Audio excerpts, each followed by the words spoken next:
et l'honneur de s'entretenir avec Monsieur Stéphane Tiki qui nous accueille. Bonjour. Bonjour Stéphane, comment allez-vous? Très bien, c'est un immense plaisir de vous accueillir, vous ici à Chile et Anna. Et je voulais d'abord rendre hommage à ce beau travail que vous faites toujours en tant que journaliste. Donc c'est un immense plaisir de vous accueillir ici. Merci beaucoup, merci pour cet accueil chaleureux. Merci. Monsieur Tiki, vous êtes l'ex-président des jeunes de l'UMP. Actuellement, vous êtes le directeur du développement du groupement du patronat francophone. Est-ce que vous pouvez nous parler de votre parcours, s'il vous plaît? Écoutez, avec plaisir. Moi, je suis né au Cameroun. J'ai grandi à Yaoundé. J'étais à l'école française. Après le bac, je suis venu à Paris, donc en 2005. Et j'ai commencé mon engagement politique en 2006. Voilà, j'ai fait des études d'économie et gestion d'entreprise à Paris à la Sorbonne. Et en 2006, mon université, à l'époque TOEIC, a été bloquée pour la réforme du CPE, le contrat de première embauche. Et c'est vrai que je me suis engagé dans un syndicat qui s'appelait à l'époque Étudiants contre les blocages, parce que je trouvais ça ahurissant qu'une minorité d'étudiants empêche la majorité d'étudier. Vous voyez, mon engagement commençait déjà en essayant de défendre la majorité des gens, notamment qui voulaient étudier. Et par la suite, je me suis tout de suite engagé à l'UMP parce que je voulais défendre des valeurs comme le travail, le mérite, comme la liberté de créer, la liberté d'entreprendre, l'égalité des chances. Et j'avais aussi été séduit par la personnalité, le caractère de Nicolas Sarkozy et l'envie de faire bouger les choses. D'ailleurs, on vous voit avec monsieur Nicolas Sarkozy. Voilà, Nicolas Sarkozy est comme ma mentor, c'est l'homme qui m'a donné envie de m'engager en politique. Donc je me suis engagé au sein de cette belle famille qu'est l'UMP de 2006 jusqu'aujourd'hui. Voilà, et j'ai eu l'honneur d'avoir été en 2013 le Benjamin des secrétaires nationaux de ma famille politique. Et par la suite, j'ai été élu président des jeunes de l'UMP. Voilà. Et aujourd'hui, je continue mon engagement au sein de cette belle famille politique et républicaine que j'ai continué à défendre. Et derrière une autre femme qui a beaucoup compté dans mon parcours, qui s'appelle Rachida Dati. Elle est derrière vous. Qui est là aussi. Bah, elle est toujours derrière moi Oui. et peut-être moi aussi, je suis toujours derrière elle. J'ai été son responsable des jeunes en 2008 et j'ai fait ça activement, sa campagne que je continue de faire aujourd'hui pour qu'elle soit, j'espère, élue dans les prochaines semaines maire de Paris. Et voilà, donc j'ai continué mon engagement politique encore aujourd'hui au sein des Républicains, derrière notre président Christian Jacob. Et dans mes fonctions professionnelles, voilà, je suis directeur de développement au sein du groupement du patronat francophone. Très beau parcours, monsieur Tiki. Très bon parcours. Alors, le fait d'être de couleur noire, pour utiliser un terme fort, a-t-il été un frein ou un obstacle pour ce beau parcours? Avez-vous déjà été victime de racisme, monsieur Tiki? Je dois vous faire un aveu. Je n'ai jamais regardé les individus par le prisme de leur couleur de la peau. Parce que pour moi, à partir du moment où on évalue quelqu'un, où on juge quelqu'un sur sa couleur, sur ses origines ou autre, pour moi, déjà, c'est du racisme. Donc, je vous avoue que ce n'est pas... Je ne regarde pas un tel en disant « Ah, mais lui, il est d'origine de... Il a telle ou telle couleur. Est-ce que mes amis sont de telle ou telle couleur ?» Voilà, pour moi, peut-être que vous avez trouvé ça un peu utopique. Pour moi, au départ, il y a une seule communauté nationale, c'est la République. Voilà. Ensuite, c'est vrai que voilà, j'ai été victime moi-même de racisme. Voilà, j'ai été victime de racisme, notamment dans les réseaux sociaux, Twitter, puisque les gens, vous savez, comme ils sont cachés derrière un profil et qu'ils peuvent mettre une fausse identité, ils peuvent se lâcher un peu plus. J'ai été comparé à un singe, à des bonobos, retourne dans ton cocotier, ton bananier, sale noir, espèce de noir, et autres. Donc voilà, mais c'est la vie. Moi-même, je me suis engagé à l'époque, j'ai travaillé à la LICRA, qui était la Ligue internationale pour lutter contre le racisme et l'antisémitisme, pour lutter contre toutes les formes de racisme et l'antisémitisme, parce que j'ai envie justement de combattre ça. Donc je ne peux pas vous dire, parce que je ne peux pas être à la fois juge et partie, si ça a été un frein ou pas. Je sais que j'ai été victime moi-même de racisme, et chaque fois que j'ai été victime, je l'ai dénoncé, pour dire aussi à tous ceux qui vont nous écouter, parce qu'on parle beaucoup du racisme en ce moment, et d'ailleurs, pardon de le dire, mais le racisme n'est pas présent que dans la police, parce que beaucoup de fois ne peuvent stigmatiser que ce qui se passe dans la police, mais chaque fois que vous êtes victime de racisme, que ce soit du racisme banalisé, parce que aussi maintenant beaucoup peuvent avoir recours à ce racisme banalisé, et ben moi je vous dirais, il ne faut rien laisser passer. Il ne faut rien laisser passer. Si vous êtes victime de racisme, il ne faut pas dire oui, c'est pas grave, bon, mais c'est pour rigoler. Non, on ne rigole pas de ça. Il ne faut rien laisser passer. Parce que à chaque fois que vous êtes victime d'un acte raciste, il faut le dénoncer. Il faut le dénoncer auprès de vos proches, et même il faut aller au bout. Il faut porter plainte. Voilà, c'est la justice qui est censée vous protéger. Donc moi, à chaque fois que j'ai été victime de racisme, j'ai dénoncé. Voilà, donc, mais mon engagement continue toujours malgré ça. Moi, je crois beaucoup en l'éducation, je crois beaucoup au dialogue. Vous savez, on parle beaucoup de vivre ensemble, et pour moi, le vivre ensemble a montré aujourd'hui des limites. Malheureusement ou heureusement, je trouve que les gens ne se parlent plus aujourd'hui, même s'il y a les réseaux sociaux. Et pour moi, si les gens se parlaient plus et comprennent que les différences sont ce qui nous rassemble et qui nous peuvent agir pour aller ensemble encore plus loin, je pense que ça irait beaucoup mieux. Et au lieu de parler de vivre ensemble, moi j'ose peut-être tenter quelque chose.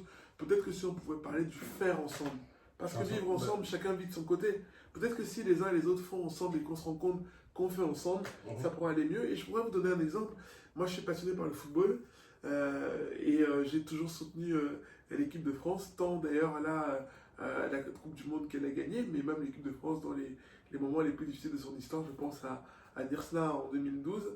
Ben, l'équipe de France, pardon d'être un peu trash, mais on s'en fout que les joueurs de l'équipe de France soient de telle ou telle couleur. Tout ce qu'on a envie, c'est qu'ils défendent le maillot, qu'ils se battent pour défendre le pays qu'ils représentent et qu'on gagne. Voilà. Et quand je vois les images de France 98, voilà, la France qui gagne, ou les images de France 2018, voilà, on n'est pas là pour savoir est-ce que c'est Pogba, est-ce que c'est Griezmann, est-ce que c'est Raphaël Varane. C'est l'équipe de France qui a gagné.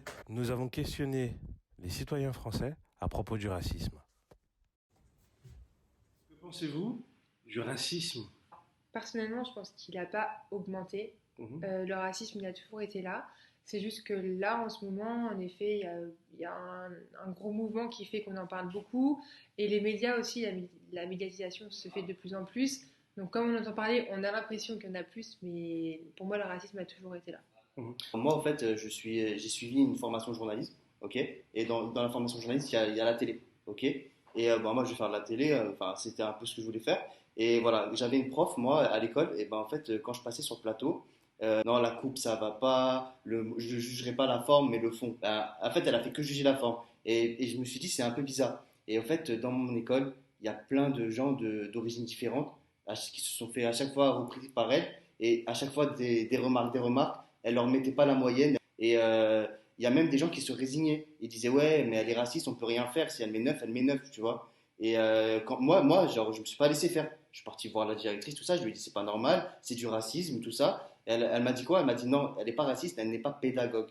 Donc, comme je vous ai dit tout à l'heure, le racisme est bien présent, mais il est camouflé. Aujourd'hui, on va vous dire, cette personne n'est pas raciste, elle n'est pas pédagogue, elle s'est laissée emporter, vous voyez? Mais le racisme, c'est du racisme. Vous êtes issu du milieu de la mode. Ressentez-vous dans ce milieu-là du racisme? Non, je ressens pas particulièrement de racisme.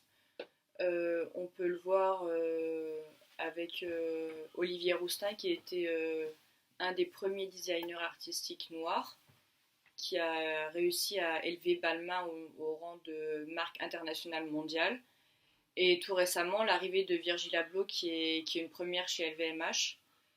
Et sans parler de la mode, il y a on peut voir cette réussite dans plusieurs domaines, et notamment avec le parcours de Stéphane Tiki, qui est un enfant de l'immigration et qui a pu en très peu de temps s'imposer en politique et vraiment créer son propre parcours et son propre destin. Il ne faut pas que la France cède à ce racisme. Ouais, pour moi, c'est une fierté, en effet, d'avoir cette diversité. Et surtout, c'est un bon modèle, pas par rapport à la réussite, mais par rapport au combat qu'il a mené, au fait. Parce qu'il y en a beaucoup qui sont peut-être talentueux, qui ont un avenir, tout ça, mais qui se laissent peut-être abattre trop tôt, au fait. Ok. Et Stéphane, il est allé jusqu'au bout. Et je pense qu'aujourd'hui, si on lui parle, bah, en fait, il y a des gens qui vont vous raconter des trucs, mais qui n'ont pas vécu, en fait. Donc, leur parole n'aura pas vraiment trop d'importance. Mais parler à Stéphane, c'est différent, en fait. Parce que lui, il aura peut-être vécu des choses et il aura plus de crédibilité par rapport à ça, surtout devant les jeunes. Surtout devant les jeunes. Et c'est un très très bon modèle. Parce que la France d'aujourd'hui, mais surtout celle de demain, c'est black, blanc, beurre. Voilà. Alors, pensez-vous que le racisme est toujours un fléau dans la société dans laquelle nous vivons aujourd'hui? Écoutez, je vais être clair. Le racisme existe. Des actes racistes existent. Mais on ne peut pas dire que la société française est raciste. Tout comme on ne peut pas dire que la police française est raciste. Tout comme on ne peut pas dire que la justice est raciste. Tout comme on ne peut pas dire qu'il y a un racisme d'État. En revanche, Tolérance zéro envers ceux qui agissent par des actes racistes dans la société. Et peu importe là où ils sont placés. Ça veut dire que s'il y a des policiers, comme on a écouté les propos la semaine dernière de certains qui parlaient de bougnoul et autres propos, de nègres, qui ont des propos comme ça, pour moi, quand on est dans la police, on Justement, représente qu'est-ce que vous l'autorité. pensez des bavures policières qu'on a pu... Pour moi, quand on est dans la police, on représente l'autorité et la responsabilité. Et donc, moi, j'ai une tolérance zéro envers ceux qui ont exercé des bavures ou qui ont des propos racistes et qui ont des actes racistes. Et je fais confiance à la justice et je fais le souhait que la justice les condamne comme ils le méritent. Mais de l'autre côté, il y a une chose dont on ne parle pas.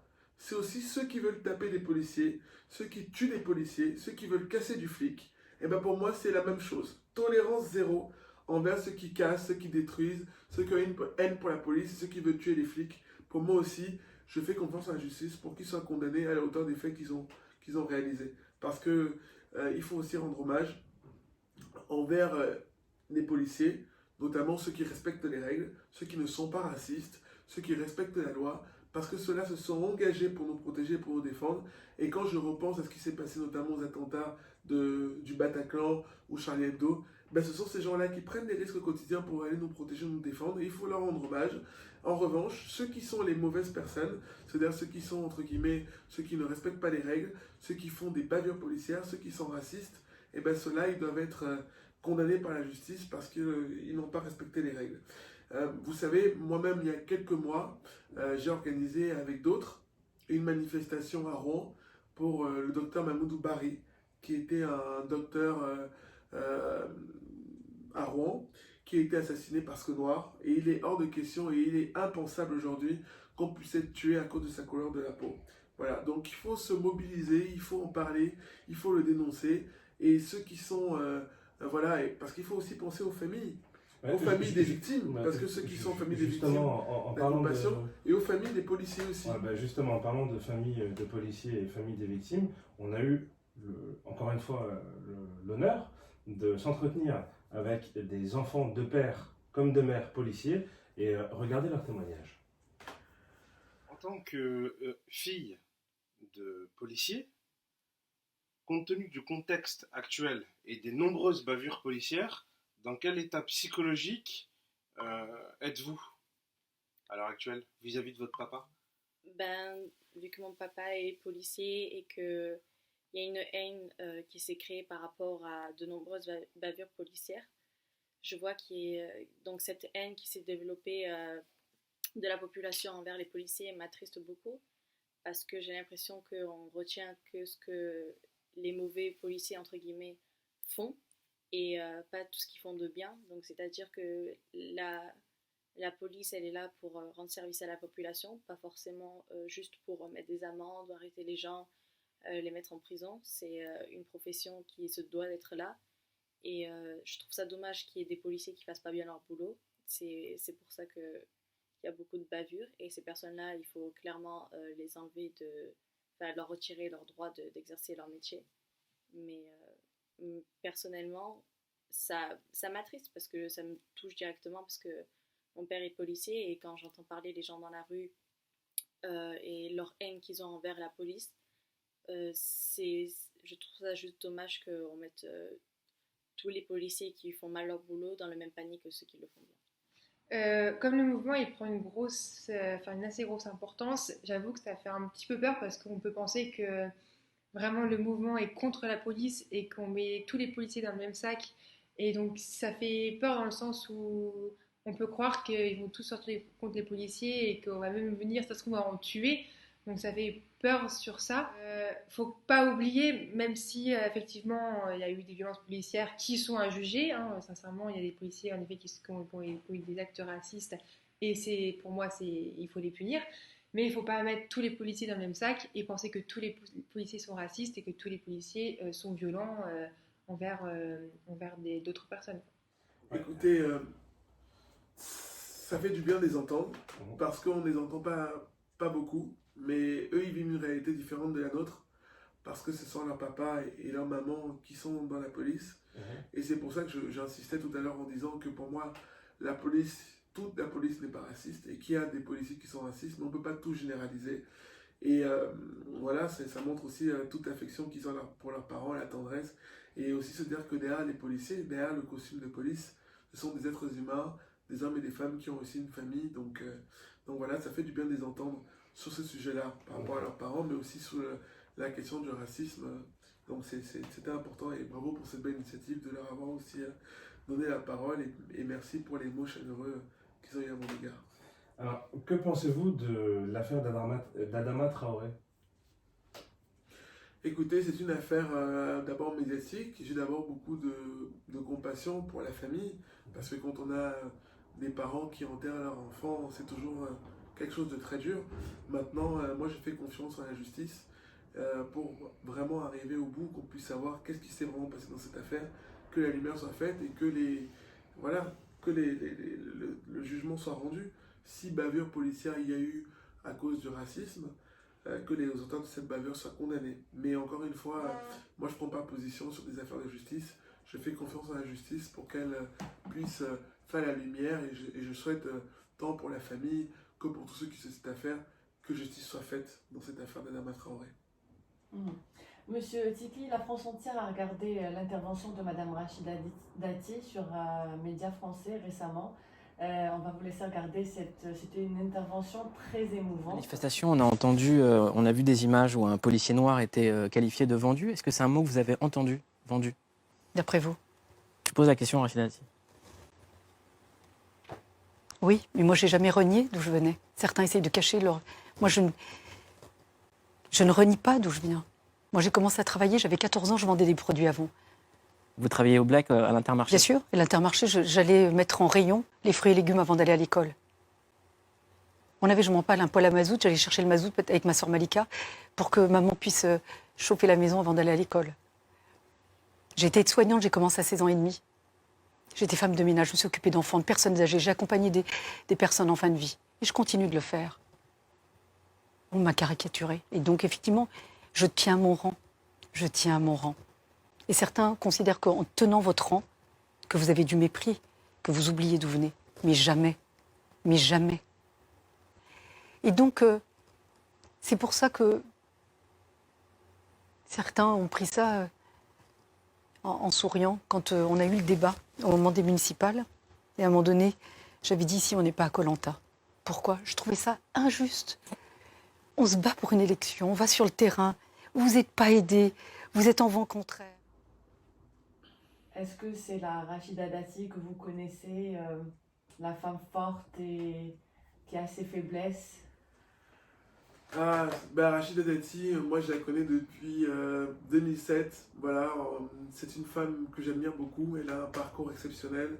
Elle est brillante, elle est courageuse, elle est pleine d'abnégation.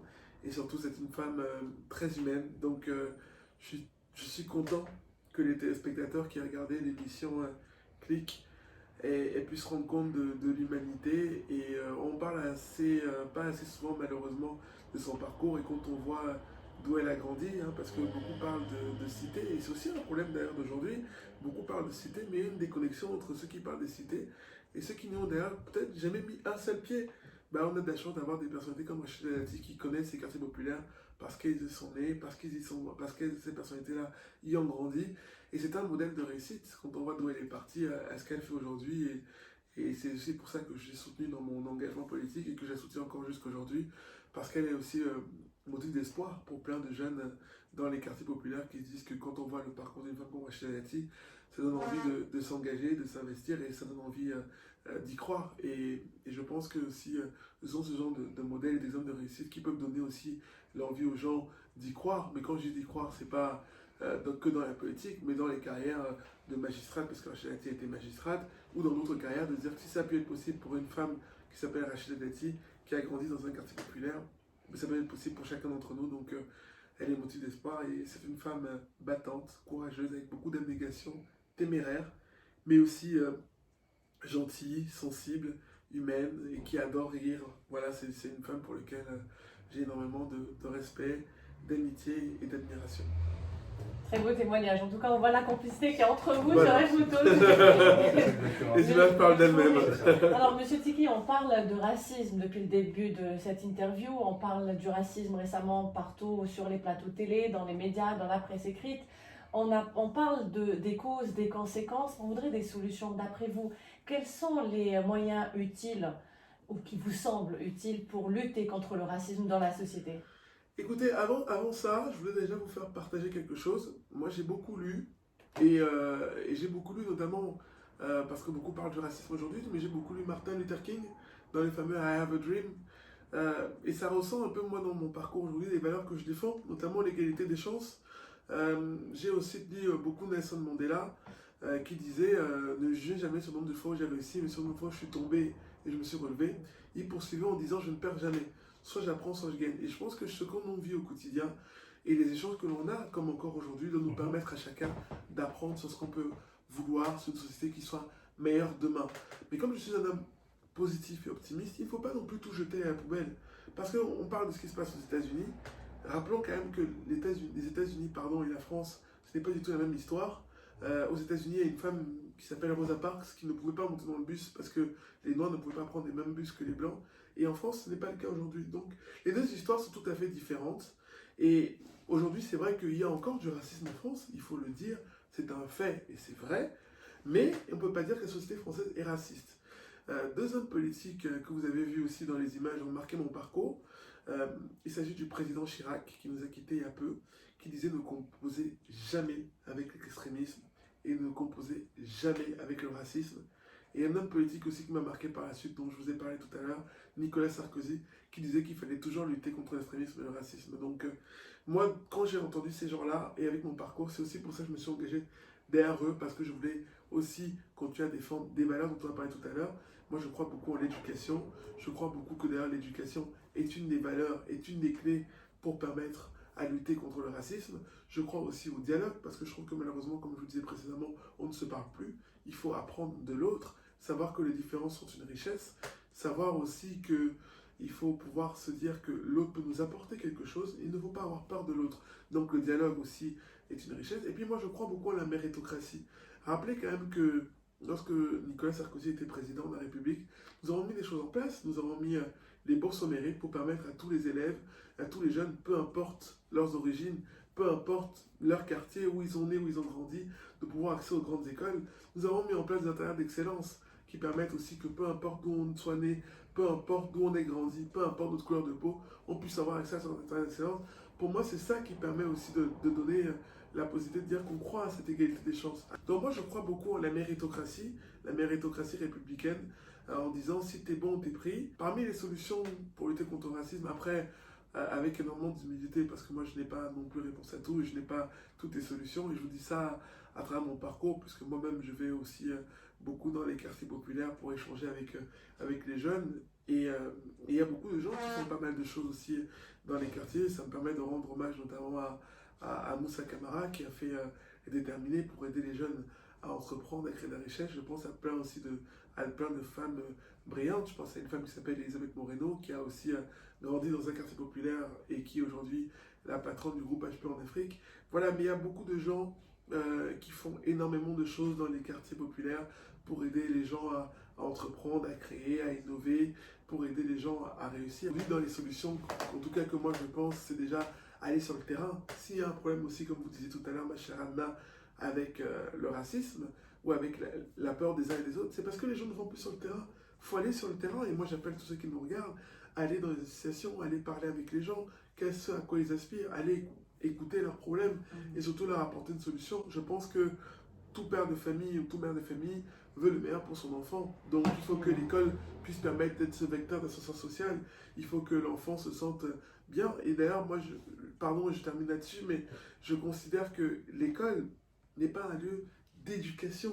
Pour moi, l'école est un lieu d'instruction. C'est aussi pour dire que les parents ont aussi une responsabilité dans tout ça. Pour moi, l'éducation se fait à la maison, par les parents, et l'école a ce rôle d'instruction. Donc, dans les solutions pour lutter contre le racisme, je pense qu'il faut déjà le dialogue. Ensuite, je pense qu'il faut se donner les moyens de pouvoir arriver à ses rêves. Je sais que beaucoup vous diront ah mais ça c'est pas fait pour toi, ah mais c'est pas ton temps, c'est pas le moment. Mais moi je vous dirais, il faut parler avec les gens, il faut écouter les autres, il faut aller sur le terrain, il faut croire aux valeurs de la République, la liberté de créer, de rêver, d'entreprendre. Il faut croire à la fraternité. Finalement, Achille est mon frère, Anna, vous êtes ma sœur. Et il faut croire en l'égalité. Et moi, je suis contre l'égalitarisme. C'est-à-dire une société dans laquelle tout le monde serait égalité. Je suis pour l'égalité des chances. Et puis, il faut croire en une dernière valeur qui soit le mérite. Et j'en terminerai sur ce point qui serait de dire, voilà, peu importe d'où vous venez, peu importe l'espérance que vous avez, peu importe l'origine que vous avez, peu importe la couleur de peau que vous ayez, d'abord la première chose c'est qu'il faut croire en vous. Voilà, il faut croire en vos rêves, il faut rêver votre vie, il faut vivre votre rêve. Et si les gens vous disent que c'est pas le moment, c'est pas votre temps, ne vous occupez pas de ce que les gens vous disent. Si vous pensez que c'est votre moment, c'est votre temps, allez-y, foncez. Et j'ai une thématique sur l'échec. Moi, je considère que c'est parce qu'on a déjà échoué qu'on peut réussir. Moi-même, j'ai déjà échoué à certaines reprises. J'ai eu des épreuves qui m'ont permis d'apprendre. Nelson Mandela disait, je ne perds jamais, soit j'apprends, soit je gagne. Donc n'ayez pas peur de l'échec, c'est parce que vous aurez échoué une fois, 2 fois, 3 fois, 4 fois que vous pouvez réussir. Pour moi, l'échec est un vecteur de réussite et j'aimerais dire à tous ceux qui nous écoutent, moi je pense que la société française est une société qui n'est pas raciste. Il y a malheureusement, comme partout, des gens qui sont racistes dans cette société-là. Et j'espère que la justice permettra de mettre en valeur et de condamner à la hauteur de ce qu'ils méritent ceux qui sont racistes. J'espère aussi que la justice condamnera à la hauteur de ce qu'ils méritent ceux qui veulent taper des policiers, ceux qui veulent casser, détruire. On l'a vu, notamment dans les manifestations, les Black Blocs et tous ces groupes-là qui viennent à la fin pour s'incruster dans des trucs assez pacifistes, comme au début de la manifestation des Gilets jaunes, et qui après viennent tout détruire. Ceux-là doivent être condamnés par la justice. Mais de grâce, je vous dirai une dernière chose, pour lutter contre le racisme, parlez-vous les uns les autres, écoutez-vous les uns les autres, et surtout, sachez que nous avons tous, les uns et les autres, une responsabilité qui est celle de croire en nous, de nous donner les moyens et aussi de tout faire pour que nos parents soient fiers de nous. Merci beaucoup, Monsieur Tiki. Depuis tout à l'heure, vous nous dites de croire en nous, on croit en nous, mais on croit en vous aussi. Vous êtes un homme de valeur. On vous souhaite un beau parcours. On croit en vous parce que vous pouvez faire changer les choses, parce que vous-même croyez en l'humanité. Et ça, c'est très beau. Merci beaucoup. C'est sur ces belles paroles que notre échange se termine. On espère vous revoir très très vite. Avec plaisir. La prochaine fois, chez chacun d'entre vous alors. Ouais. Et puis, on vous dit à très très vite et à bientôt. Merci encore de votre invitation et plaisir de vous avoir accueilli ici. Merci. Merci.